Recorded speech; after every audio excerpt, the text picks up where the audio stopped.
Can you tell me something about the origin of the song? Well, I wrote it right after I finished the previous album, Inverted Grasp of Balance. And that's usually when I write a lot. When I finish an album, then I know where everything's going to go. Or I've sort of envisioned where everything's going to go. So I finish one album, and then when I pick up my guitar and start playing, I kind of think like, okay, then what's the next album going to be like? So are they continuations? No. Or? No, I just think of it's kind of like, what kind of music do I need live? What do I need in my live show? Sometimes you need a song with an intro. Sometimes you need a song where the band starts together. Sometimes you need a little bit faster song, a little bit slower song. So to just keep that variety, because being versatile and having variety has been the only way that I've survived this storm, as you said. Usually, and it's not even premeditated. It's just the fact that first albums are usually the best songs that you've been writing for the last 5 years, as a band, because usually that used to be the cycle of getting signed. You got members coming in, but the core of the group remains the same, and you go to a producer, or you finally get signed, and they go, show me what you got. So you play them 50 songs that you've been writing for the last 5 years. So they pick out of the 50 songs the best 10. And then the follow-up records are kind of like an evolution of the band on the road. I mean, basically, that's what happened with, let's say, Mental Health into Condition Critical. Some of those songs that we used to do at Soundcheck, like the song Condition Critical itself, there were a couple of songs that were still left over from the Dubrow days. A lot of people might not realize that a lot of the songs that wound up on Mental Health record, I used to play with those songs with Kevin when I was playing in Dubrow. And I was living with Kevin right before I joined Ozzy. So Thunderbird, for example, and Love's a Bitch, songs like that actually wound up on Mental Health. They already existed as under the Dubrow banner, and then the band got renamed again, Quiet Riot.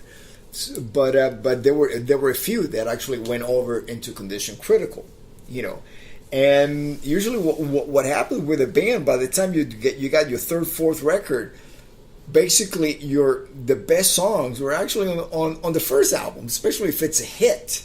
Those are your mainstays, So you're trying to you come up with 10 songs, and then you might pick 2 or 3 out of that new record to put into your live set, because everybody wants to hear the songs that they already have in their collection, But you're not doing that. You're doing something completely fresh and different. You're kind of like starting all over again every time you make a record. That's how I look at it. I'm always starting over. Yeah. And I'm getting ready to go on tour. My first tour as a band, opening for Sebastian Bach, starting September 26th through November 3rd. And I'm going through that now. So I'm looking at my set list of what am I going to play? I only have so long that I can play. Yeah. And so, I've got to do this song off the Power of Three album. My song Before the Morning Sun has got the most views on YouTube of any of my songs. Yeah. And then from the last album, the song Arisen in Broad Daylight has the most plays on Spotify. So it's like, okay, well, there's one from each album. I want to do the new song Evidence. I want to do the new songs that I think are going to be awesome live songs. Are they going to be electric, or are you going to be all electric? Some acoustic in there? I've got a band. Jerry Montano's playing bass. He played bass for Danzig and Hell Yeah.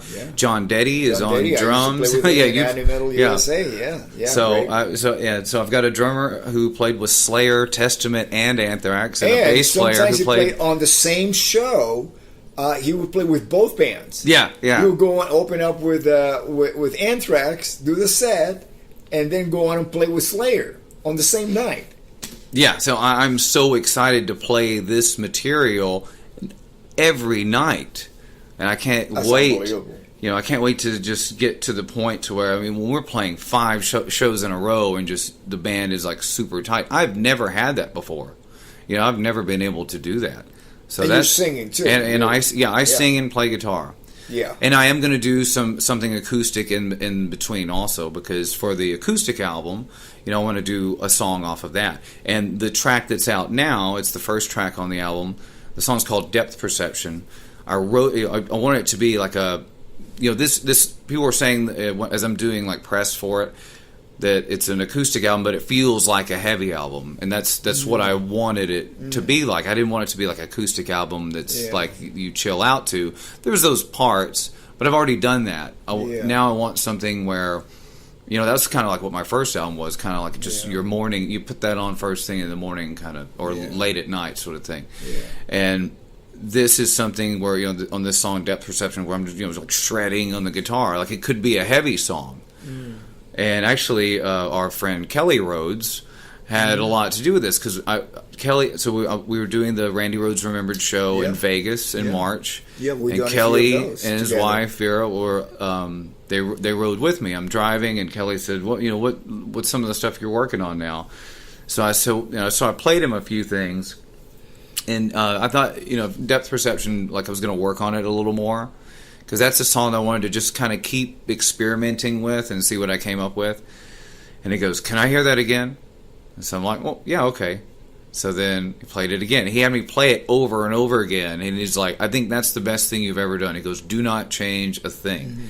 I'm like, "Really?" I was like, "Well, what about this and this?" And with the guitars, I was going to maybe tighten this part up. He goes, "No." He goes, "That completely mirrors what the lyrics are saying." And I'm like, okay. Because he's really into that sort of thing of having the music mirror what the story of the song Support is. The story. Yeah. And about, he's like, that's part of your signature.